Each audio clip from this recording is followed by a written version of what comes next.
How's it going, guys? Yes. Fantastic. How are you doing? Woo! That's great. So I crafted a few questions for you. So I feel the crowd are a bit tired, but still happy to listen. The insights, the history of your experiences, and the stuff which will be, I think, quite important for the crowd. So I started with something like UX part, principle, part of the exploring. So my first question is about what are the key principles to find kind of exceptional user experiences, how you get the insights from, and then how do you apply to the work? Who wants to go first? Who wants to start? The question was like, what are the key principles when designing something Yeah, that you will follow? yeah. And you got some insights and you apply to the work. Yeah, I'll say one. Something that we have been discussing at work recently, and we have had some debates within the team, and it's about how whenever we design something, we want it to be easy and flow smoothly, you know? Just like, hey, you want the user to reduce the number of clicks that, like, instead of 2 clicks to get to that thing, let's reduce it to just 1 click. Oh my God, thumbs up, we did it great. And I've been actually getting the team to do the opposite, and I'm asking the team to add friction, which is the opposite of what you would think, right? You usually want things to go smooth and go quick and go easy. And I think when adding intentional friction in your design, you're saying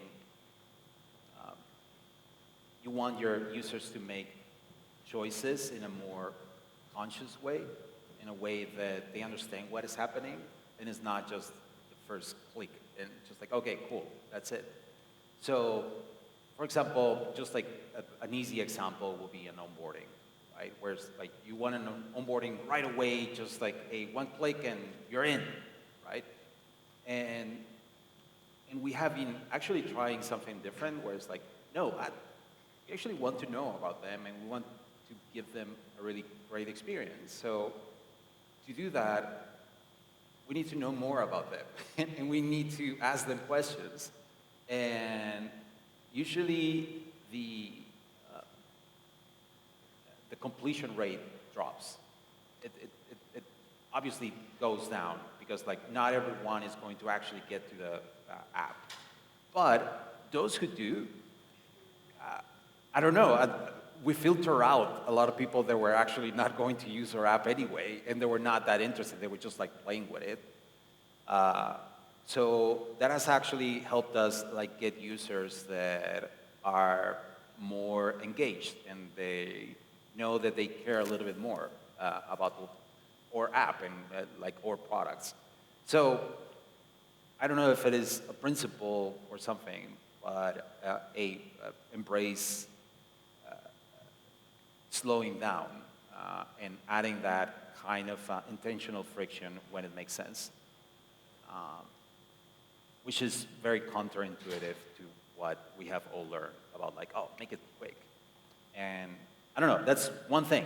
I don't know, that is like the opposite of what I usually hear. I don't know. Yeah, my question is, the next one is a little bit the same, and that will be for the fonts.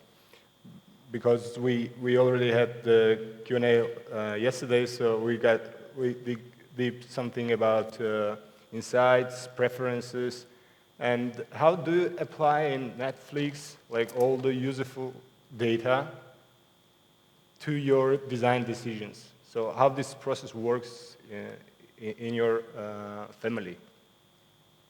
I would say that the data that we get, I think, allows us to have more informed designs. A little bit improve? Yeah. The designs that, well, like the data that we get allows us to just have more informed design, and it allows us to come up with solutions that are closer towards what problem we're solving for our users. So we'll use that data to keep doing that. Me? That us being close. Sorry, everybody. So we just use the data to keep iterating on designs and experimenting until we get to a version that after we test it, we know it was successful and we roll it out. So we use the data as kind of guardrails, but not as the true direction. It just helps us know, okay, maybe I don't have to come up with a bunch of assumptions because I already have the data that's kind of giving me the blueprint.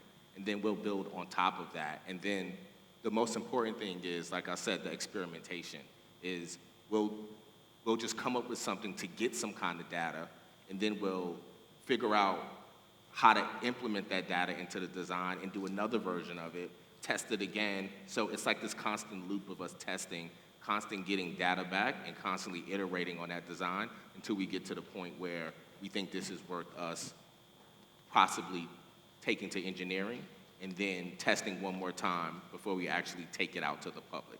So we use data almost every step of the design process, but we use it a whole lot at the beginning before we even think about what it could visually look like or something. We're using that data to make sure that we understand the user and we understand the problem that we're solving for them so that we're not just designing whatever. And okay, I will add a small question on it. So how this process looks like you're doing testing, like prototyping for sure, but before you start developing something, or you're developing and testing, and then you're putting on the public.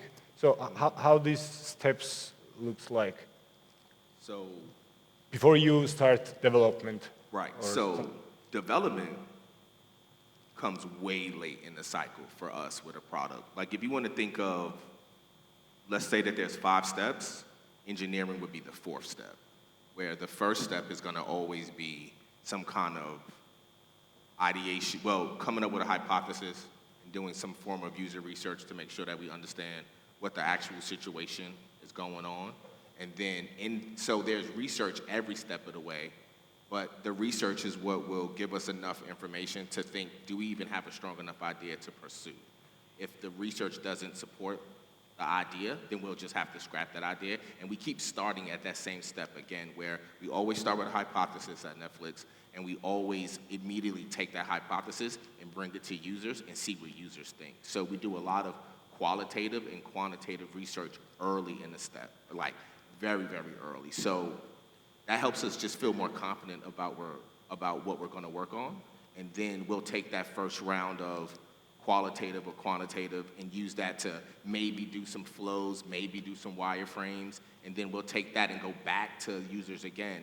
So we're getting verified by users every step to prevent us from going off on a tangent and building what we think we want, which may not be what the users want. So there's this constant step of, step 1 is research, step 2 would be kind of research mixed with a little bit of experimentation of trying some ideas. Then step 3 is when you would possibly start thinking about the visuals behind the design. And then step 4 would be working with engineering, and then 5 would be executing, and then we'll go from 5 back to step 1 again. Okay, thank you. Yay. Yeah, we have second part about balancing user needs and innovation. So when balancing user needs with business goals, so what strategies do you use to employ user-centric approach and without compromising business objectives? So how you find the balance between that we have to make money and we have to do great experience? I'll try to answer that also, kind of like referring to what you heard before. And I think the best approach as I see it from a perspective of a designer, is while gating data is important, you can only recognize patterns. The best approach, as I see it, is bringing the product manager, developer, and the designer to user research where you actually interview users.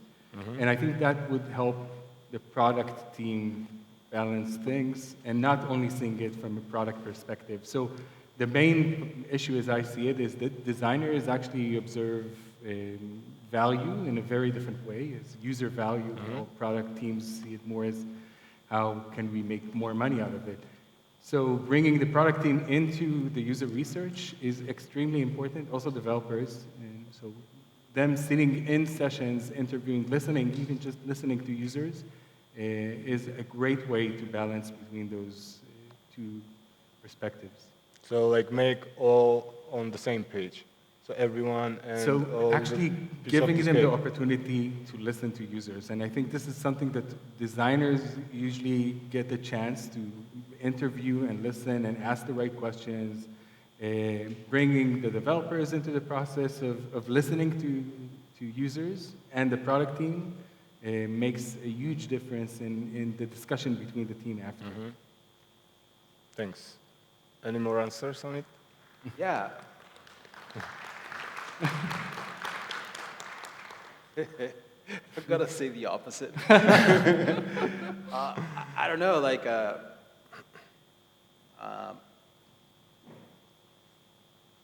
work in a startup, and we have a runway, and we have to make decisions.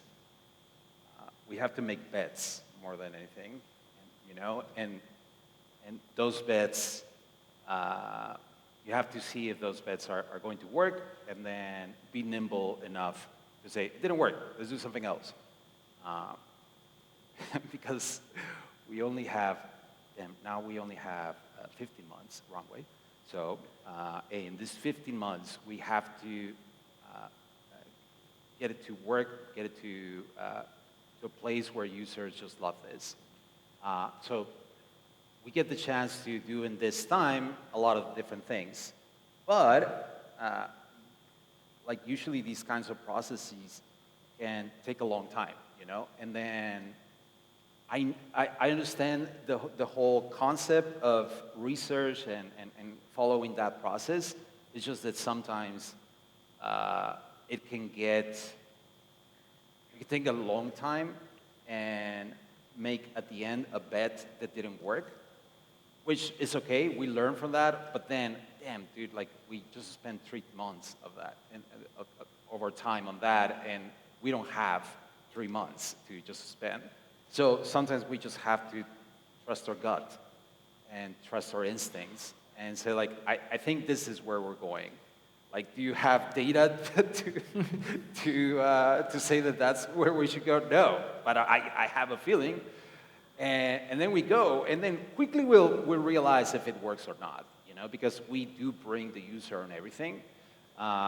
We have we're lucky that we have a Discord, and we are in direct contact with our users, and we just show them to them, and they tell us what sucks and not. And also, the cool thing is that they're also designers, so they will tell us, like, sometimes they will like even decide it themselves, like, oh, cool, yeah. New features. Free work.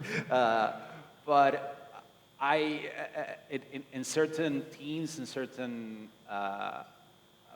projects, you are running against time, and you just have to make a decision, and then go with it, and then try to figure it out as you go.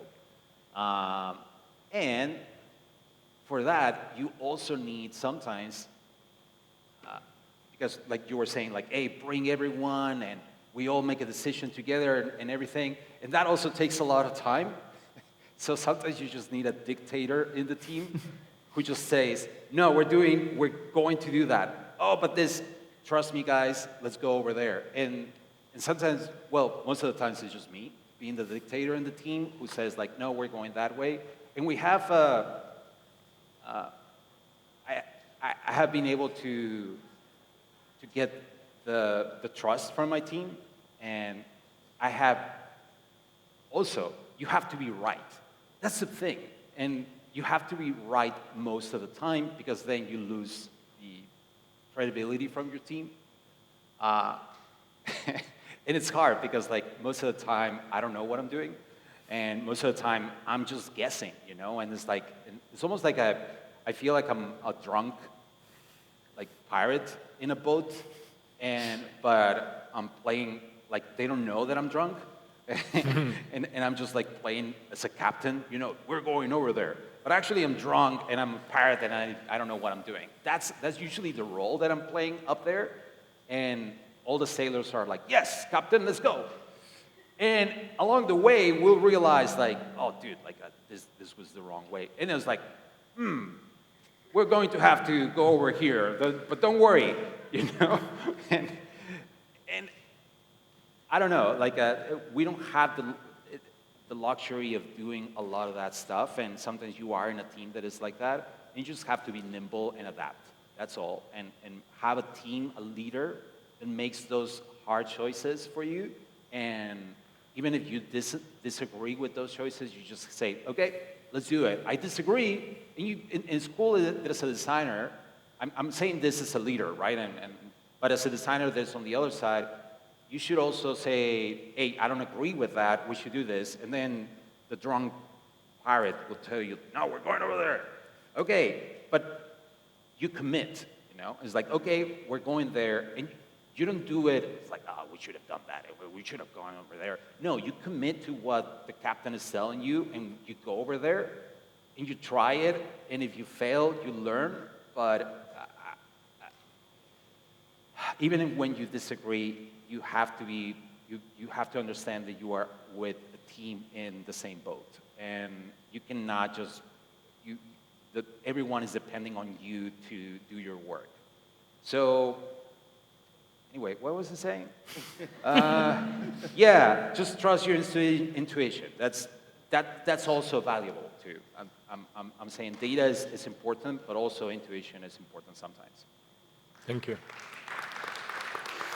Okay, the Fons mentioned data.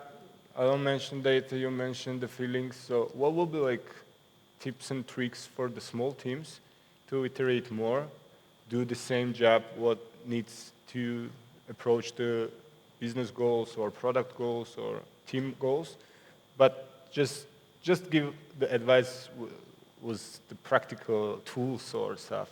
How to do it in small team, and how to make achieve the same results. How it's gonna be work in that case. I'll try to answer quick, because I had experience both working in big corporations such as Google and Waze, and then Lottie Lab, we were like 7 people. Yeah. So I would say in small teams, if you get to the point where you could build a super fast prototype, or just even a visualization, and have a community, so some kind of either posted online, either posted on Discord, either posted among friends. Yeah. So getting feedback as fast as possible with a minimal amount of work, I would say. That's my recommendation. Thanks.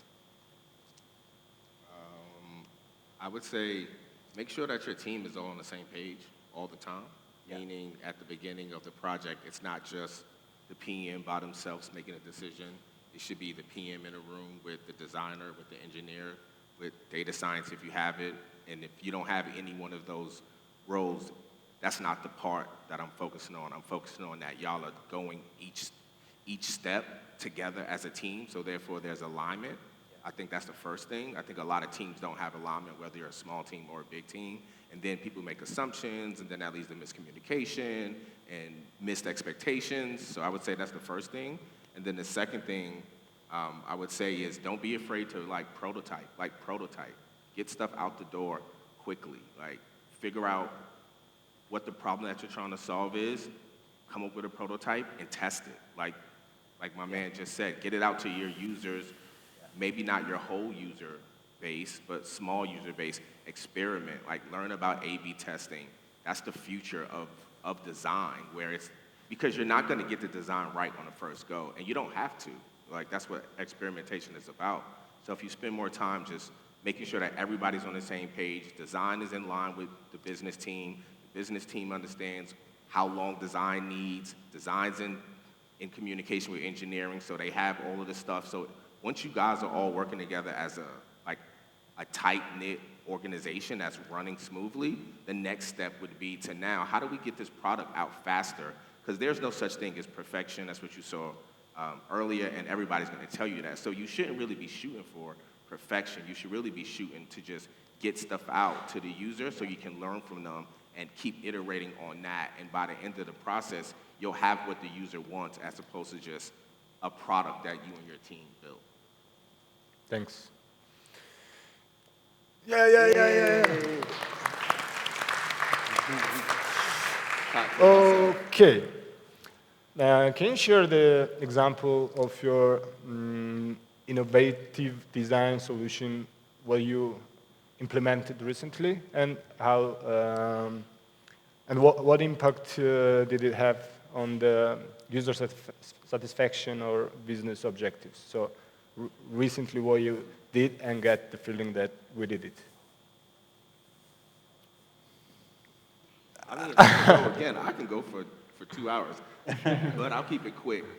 Netflix is a digital streaming platform, and I've been pushing for the last year to try to, actually the last 2 years, to try to get us into more of the in real life physical space. Like what's the future of us offering more experiences for users that are off platform, which is a really hard hill to climb when you're thinking of, this is a digital company, but I think with the rise of competition in streaming, I think users want more from streaming platforms, and I think Netflix has the assets, the IP to do that, the content to do that. So now, how can we offer more to users to elevate their experience and give them more value for their plan that we know other competitors can't offer? So I'm excited about that because it's literally a whole new way of thinking for the company, but I know if we're successful with that, we're gonna offer new value to users that they have never had before from us, and I think that's what will ultimately result in them staying on the platform more, which is what we always want, more retention of our users. Great. Thank you. Thank you. You want to answer? I'll try to answer that on projects that we've been doing lately in the studio, and a lot around AI. And I think part of the innovation is also understanding where the technology breaks. And I think this is where I have most of the fun in. So understanding how, again, when we're talking about AI, what are the funny problems or issues that AI generates, all that fake data which ChatGPT produces. I think the last project that I did, which I really enjoyed, and I felt like it was innovative in a way that it was just exposing the issues with all these technologies, was a fake bio generator. So you would write your name, ask ChatGPT who you were. ChatGPT would invent something just because it was so innovative, and then sending it, producing a fake image of yourself, and then a fake video of fake you reading out your fake bio. And I think the response of the audience watching themselves in this uncanny moment, those kind of moments where you watch technology break, I think we're talking about innovation as like pushing forward technology, but even just like observing technology and its faults and creating something out of it is something that I feel that is innovative. Yeah, that's great. Yeah.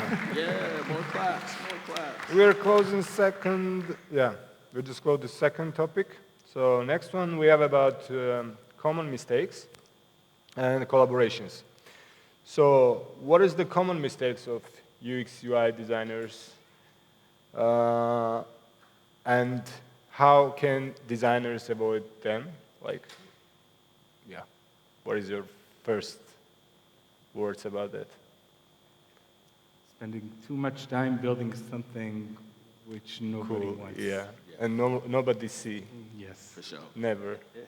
for sure.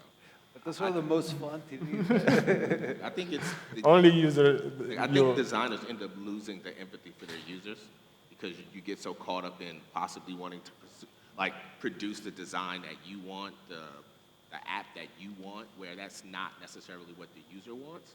So I think a lot of people end up forgetting who they're designing for. And once you do that, then I can pretty much say you're on the wrong path now, because you're not even doing your job anymore. So always keep user empathy every step of the way. Like from step 0 to step 100, you should always be asking yourself, is this what the user wants? Not, is this what now this is counter to what Pablo said. Pablo said intuition, right? And I think there is some intuition in there, but I also don't want to, like at Netflix, we can't decide for 260 million people. It's just impossible. It's smarter for us to talk to the people and hear what they want, and then constantly keep them in mind while we're building this, so when we finally roll it out, it's successful and it's not a project where now we're trending on Twitter because it's like, why did Netflix roll this out? Nobody wanted that. Like that. Oh, yeah. What was the question? Common mistakes. Mistakes. And how to avoid Common them. mistakes. Yeah. I think a common mistake is thinking that the user has free will, that they actually have a choice. They don't. No, really. Like, I mean, I don't know. Like, I'm going to get philosophical here, but I don't know if you heard of determinism and the whole idea that everything is already established and we're just like going with the flow, you know, and it's just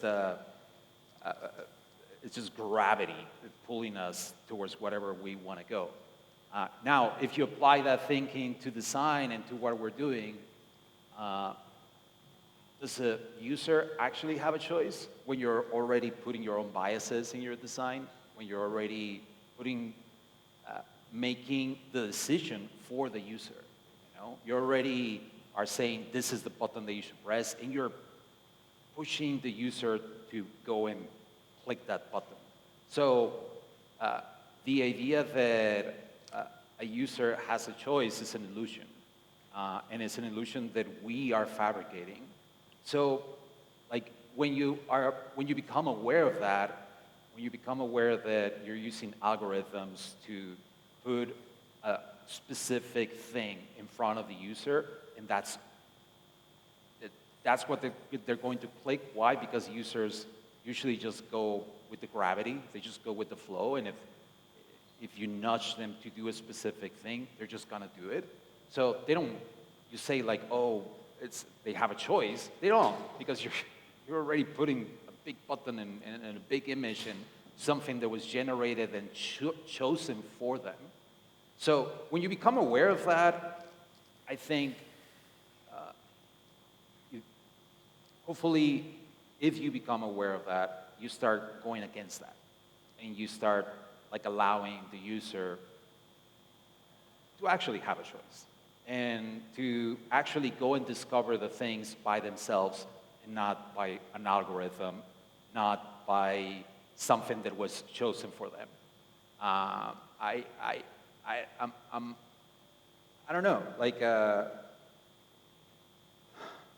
what was it saying? I'm getting a little bit weird here. But I'm just like trying to get us to be aware of that sometimes we have a responsibility towards what we're doing, and our responsibility is to actually give them back their free will.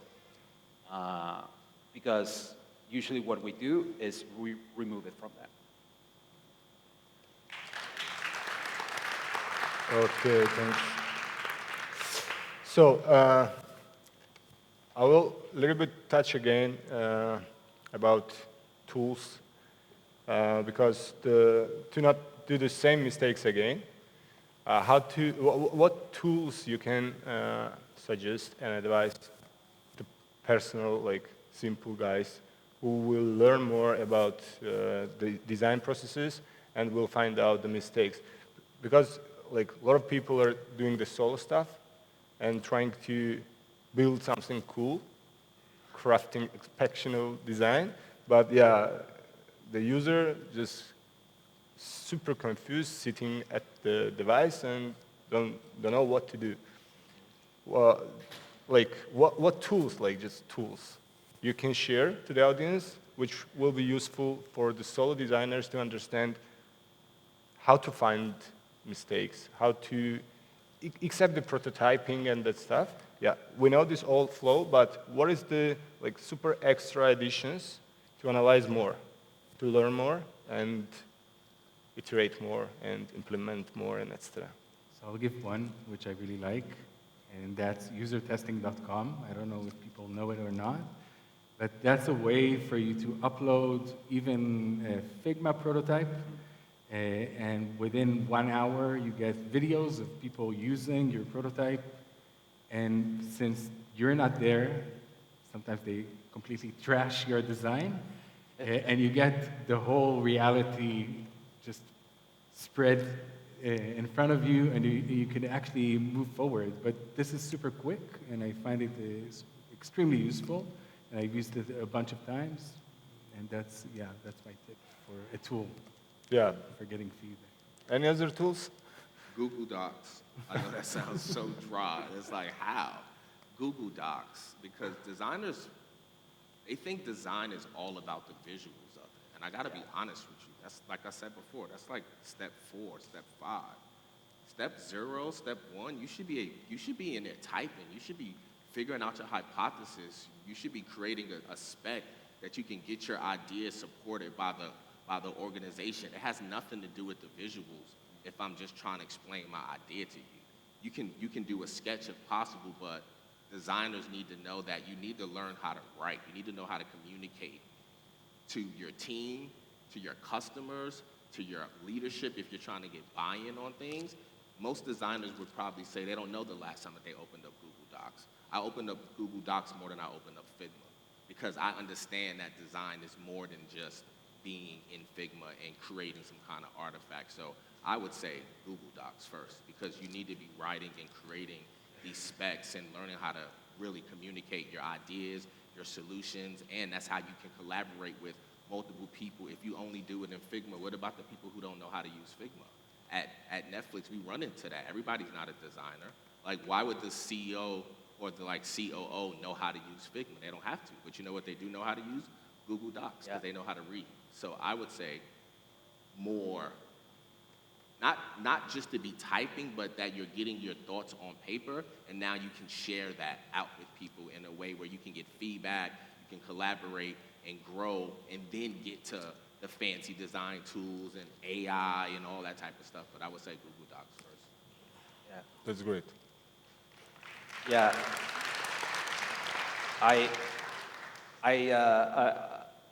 We use Notion a lot, and just like for docs like that too. But recently someone just put something on a Google Doc actually. It was so refreshing, man, because like in Notion, it's so cool because like hey, you can put it in folders so you can organize it and all that stuff. But sometimes it's just so hard to get that freaking doc. Right. What all that? I just want to read this. Exactly. So we've been doing like a script for something. So, dude, like Google Docs, and also just just like a little hack on Google Docs. Now you can do it like remove the page. Right. So it's one full It's just page that just keeps going. one canvas. So it's just a hidden feature, but they just added that, and it's really cool because also the pages, it just makes it feel old too. I don't know, but now you remove it, and it's like, oh, it's just a free blank canvas that I can write. But the other thing about why I say that is, it's the perfect collaboration tool. And design is about collaboration. Design is about working with your cross-functional partners. And Google Docs does that the best. You can work in the doc at the same time, or you can type up the doc and send it out, and people can, at Netflix, we'll have a spec that might be 4 pages of information, but the overall deck is like 25 because there's 25 pages worth of comments. That's the thing. You want that feedback from your team. You want that feedback from everybody that's a stakeholder on this project, and a platform like Google Docs is made for that. So it fosters collaboration amongst the team, which every designer should be doing, no matter whether you're a single solopreneur or you work at like a massive tech company. Yeah. I don't know, just jump straight to high fidelity, guys. Yes, right. Just Go in there, add all the gradients, add all the animations. Just Write the like, copy. no, just write the copy, everything. No. You know, something that has been really useful, like after that, and sometimes there's no Google Doc, but there has been a conversation where we met at a Zoom, nobody took notes, you know, but it's in their heads, you know, and it's like, oh crap. And sometimes, well, for those who are good at drawing and that is something that you just want to do, I just love drawing. So I use that skill, you know, and I usually do, like I write comics, you know, I like writing comics, but I write comics of that conversation that we had about like what we were thinking. So sometimes it's jumping to point two, what you're saying, right? It's jumping, but it's really cool because like it doesn't feel like that finished product. Right. It doesn't feel like that high fidelity thing where it's like, ooh, I don't even know what to do anymore, right? Like this looks like it's finished. I guess ship it, you know. But when it's just like a doodle and it's quick, like oh yeah, but here we can do this. Oh yeah, here. So like having that really low fidelity, and I'm not even saying like fake jam wireframe. I'm saying just like drawing on paper, imperfect, taking a photo from it, and then just sharing it. That has been a really valuable tool that I use. take the photo and put it in Google Docs. Once again, you know. No. Google Docs, yeah. Exactly. Not because it's a Google Doc that has to be all text. Right, You can right, you can right, add images right, in it right. too, Yep, yep. and you can say like, hey, text, and then put the image. Oh yeah, Yep. of course. I mean, I know it sounds obvious, but we don't do that. Like sometimes we just go straight to the designer. Like we have a designer who is amazing, but sometimes he just jumps Goes too straight far. to doing it, which is great because we have a system. It's already, a lot of the elements and components are already designed, so it's just like putting that stuff together, right? But it's, at the same time, we're like here waiting, and it's like, oh man, the designer is working on it, so we should wait for when he has it. So now we are removed from the equation. We're not That's- involved in that. And sometimes, as designers, I see some designers that actually, I don't know if this has happened to you guys, but they would actually design a different Figma file, you know, that is not shared with anyone. Yep. So it's just their Figma file where they do everything. And once it's finished and when they think it's perfect, then they will copy it and paste it to the one that is shared with everyone else. Yep. Which is like, come on, dude, like we want to see everything. We want That's to the thing. be involved in that part. And I think it's a little bit Fresh it of that out. fear of that imperfection that you were saying. Right. Like, oh no, I don't want to share it until it's perfect. It's like, dude, like, you know, it's never going to be perfect. Just put it there. And yeah, you're going to get comments from me that says like, this is shit. Share. But there's only so many comments that you're going to say that. Yeah. Because once I keep iterating on this, you're going to get to the point where you're going to be like, yo, man, you followed my directions. This is great. Exactly, So yeah. going off and doing something on your own and then coming back to the team with it, that's not collaborative. That's not how you design. That's not how I think you should design. Like you said, people want to know the rationale. Yeah. When I'm working, when my team is working, if we come through with a high fidelity design, people are going to pick it apart because they don't understand why you did anything that you did. You just gave me the final thing and said, here. And it's like, but I don't know any of the story behind why you did this. I wasn't involved with that. So that's why I keep using words like collaboration and cross-functional partners because you should be working on this all together. And I think this is just following on that, and a tip that I've interviewed so many people, either through the university or Google, and I think one of the biggest issues of portfolios that you see is just seeing the final result. And exactly what you're talking about the way to evaluate a good designer on your team or bringing someone to the team is decision making. So it's the way of just understanding the process rather than just the final outcome. So if you're documenting your project, by far, just show the different steps, because I think we care more about how you think or how you take decisions rather than if you're really good at polishing something. That's a great point. Like, honestly, for everybody out there that's doing a portfolio right now, please do not just lead with the final result. That doesn't say anything. Like, I don't even know that you did that. We don't know that you did that. It's better, like he said, to actually fill your portfolio with the processes so you can let us see how you think, so we can understand, can you solve these problems that this job that you're applying for has? If you don't let me know how you think, the rationale, the why behind anything, it's gonna be hard for me to feel like you have the skills necessary. So I'm not saying you shouldn't have design craft, but just think about it. If I just come to you and I show you the final result, you're gonna have questions about that. So when you're building your portfolio, build your portfolio with that in mind of you wanna explain to people why you came up with this decision, because that's what they want from you. They wanna know the rationale behind things, for sure. Thanks. Yeah. Yeah, we love watching the movies, but we should know also what is behind of that, right? First is a script in Google Docs, then maybe Notion for the storyboards, maybe user testing to ask you the crowd where to film, what to film, and yeah, post-production and Netflix, and we have these movies on the screen. Thank you, guys. So we had Alon Tayat from Anime Studio, the guy who made recently micro animation for the Google Jamboard. We have a Pablo here, founder of Musha, and creative lead, and the guy who knows the business objectives, how to achieve them, how to approach the funds from the Netflix. Thank you.